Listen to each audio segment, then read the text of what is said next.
Bonjour, allez, c'est parti pour cette suite de questions. Je les prends du coup deux par deux. Et donc les deux premières, c'est la première justement pour commencer, on sait que tu t'intéresses à plusieurs sujets de société. Quel a été l'élément déclencheur sur la prise de conscience du pouvoir de ton argent? Pour répondre à cette question, je dois remonter en 2008-2009. À l'époque, j'étais en fin de formation universitaire et je passais un master en gestion de projets humanitaires et analyse de crise. Et on a vu plein de sujets, notamment j'ai fait un mémoire sur la crise argentine. Ou peut-être que vous avez encore ces images en tête, des gens qui avaient les brouettes remplies de billets, donc la grande inflation qu'il y avait avec, le jeu de la crise économique qui a été ininterrompue pendant de nombreux mois et qui a plongé des millions de personnes dans des situations de pauvreté extrême. Et ces mécanismes-là m'ont intéressé à nous, la situation économique en France. À l'époque, on était aussi en 2008 dans le jeu des subprimes, si vous vous en souvenez. Ce milieu financier me questionnait et plus le temps passait et plus je m'intéressais à l'impact des banques, notamment sur les marchés financiers et sur les projets qu'ils soutenaient. Et c'est comme ça que je suis tombé sur l'une des premières études qui à l'époque, si je dis pas de bêtises, datait de 2009 je crois, oui c'est ça, d'Utopie, du cabinet d'Utopie et d'Oxfam, les Amis de la Terre aussi, il me semble qu'ils étaient dans cette initiative, avec le premier classement de l'intensité carbone de chaque banque à l'euro. Et c'est là, comme ça, que je me suis rendu compte qu'en fait, à partir du moment où j'avais, disons, 10 000 euros épargnés sur un compte bancaire, à l'époque, il me semble que c'était le Crédit Agricole qui avait l'empreinte la plus grande, mais bon, toutes les grandes banques avaient une empreinte assez terrible, de l'ordre de 1000 euros, environ une tonne de CO2 émise à cause de leurs investissements, de leur financement, de leur placement sur les marchés financiers.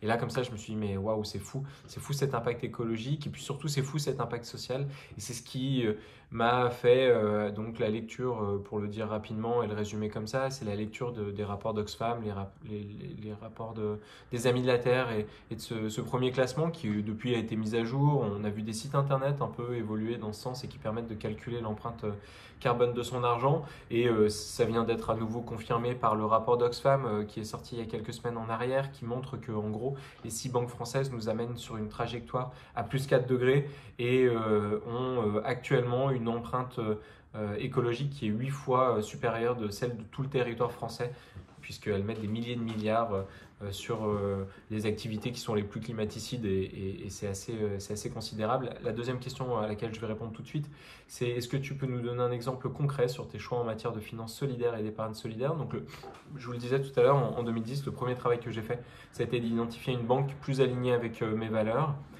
Pour le compte courant, le choix entre 2010 et aujourd'hui a assez peu évolué finalement, puisque la banque, on va dire, la plus solide qui propose ce genre de solution, c'est le Crédit Coopératif. Ils font ça. C'est une banque qui a plus de 120 ans, qui aujourd'hui soutient les projets dans l'économie sociale et solidaire. Et donc, c'est là où j'y ai mis j'ai ouvert un compte courant. Et puis ensuite, petit à petit, je me suis posé la question de quand j'ai commencé à avoir un peu d'épargne, comment je pouvais l'investir avec en fait plusieurs solutions que j'ai testées. Il y a les mouvements, on va dire, citoyens ou de financement direct qui sont permis déjà par le financement participatif, pardon, qui est une démarche intéressante puisqu'elle permet de remettre le consommateur au tout début de la chaîne de consommation plutôt que d'être simple consommateur qui subit en fait la création de nouveaux besoins, mais d'être un investisseur.